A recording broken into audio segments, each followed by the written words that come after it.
Ghostbusters, in my opinion, is one of the best movies ever made. It has everything: action, horror, comedy, romance, and yeah, I know these girls have nothing to do with the movie, but alright, the first Ghostbusters game I ever played was on SEGA's Master System. This version has been met with some ridicule thanks in large part to the AVGN and his 3-part Ghostbusters review.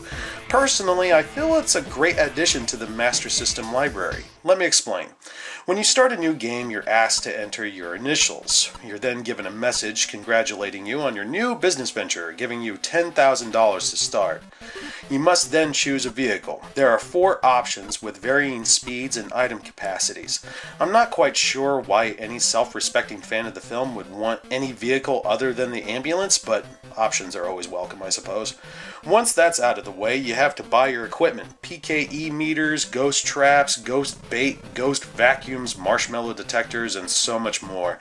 Obviously, the best equipment is the most expensive, and you only have so much money to start. Don't worry yourself too much. You can always revisit the store once you've earned enough bank. Time to hit the streets. Here's the map screen, though I like to think of it as a GPS.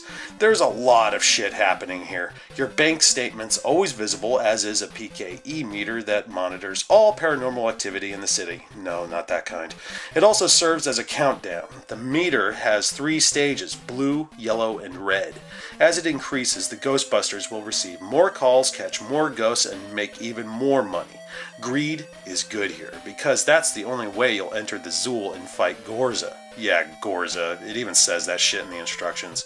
Anyway, the Ghostbusters logo is essentially you. As you set your path to a call, you can interact with these ghosts moving toward the Zool or the Gatekeeper and Keymaster.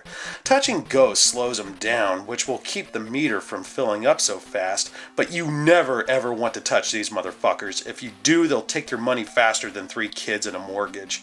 Again, the green is very, very important. If you don't have at least 10 grand in the bank by the time that PKE meter in the sky fills up completely, the game's over. No lives, no checkpoints, no kidding. Ain't that a bitch? If you were wise and purchased a super PKE meter, buildings will start flashing. If you bought the regular one, you'll have to move the logo around and touch buildings to detect whether or not ghosts are in there. When you press the action button, you're taken to a driving stage. This is fairly easy, avoiding cars and cement mixers. Didn't know cement mixers were such a common road hazard. If you bought the ghost vacuum, you can suck up ghosts that you touched back on the GPS. Touched. You get to the destination and there's a bunch of specters on the street. Drop a trap, switch on your beams, and reel them in. Again, this is child's play. You can switch between the 2 Ghostbusters and wrangle the ghosts toward the trap, pressing 2 in order to catch them. There is no life meter, so you needn't fear death. However, your beams have limited energy. If they run out, you get slimed. In any case, you have to go back to headquarters. You'll re-energize your proton packs and empty your traps. The cycle then repeats. Get a call, go there, do your job, and go home. Overall, it's enjoyable. Figuring out which items best serve you, learning how and when to use them best, gives Ghostbusters a degree of strategy. This keeps things interesting while the driving and busting satisfy my need for action. Seeing as how the game is so short, it won't get old until you've played it and lost half a dozen times. Ghostbusters has a password system that only appears after you've earned enough greenbacks to enter Zool's crib, so your next playthrough won't be such a chore. By this point, you'll notice that the Ghostbusters theme is the only song heard during the game. Since the game is such a short-lived affair, it really doesn't bother me. That, and I love the track. There's a few surprises here and there that will keep you on your toes. Once that meter turns red, the ghosts will join together and form Stay Puffed. This is where that ghost bait comes in handy. So you're seeing red and you're rich beyond your wildest dreams. What's next? That's right, Zool. No driving stage or anything, you just go there. That's Stay Puft blocking the way, hopping around the door like a dickless moron. You need to get 2 Ghostbusters past him. You fail, you die. Thankfully, it requires 0 skill. Then we're in the stairway. It's only 6 levels, but they're gonna test you. You have 3 chances, and if these bastards touch you only once, you're out of the game. The spooks patrolling the stairwell look like every other specter you've busted, though we have a new addition.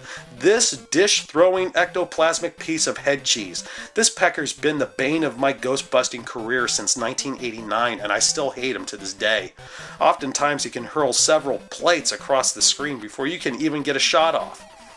Yes, unlike the Nintendo version, you can actually defend yourself. Pressing 1 will fire the beam upward, 2 fires it straight. Yeah, it shoots straight. Maybe if somebody tried playing games instead of shitting on them, they would have figured this out. That being said, your patience is put to the test. Zap them and they'll just respawn 3 seconds later. I still feel a surge of adrenaline whenever I make it this far. This is nothing compared to Gorza. Stupid.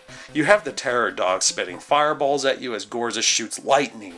Get this, your proton beam still has a fucking energy bar. Isn't it bad enough that this prehistoric bitch has her very own life bar? What the hell? Like before, you have 3 tries. I've yet to beat her, but I know I suck. Perhaps you'll have more luck.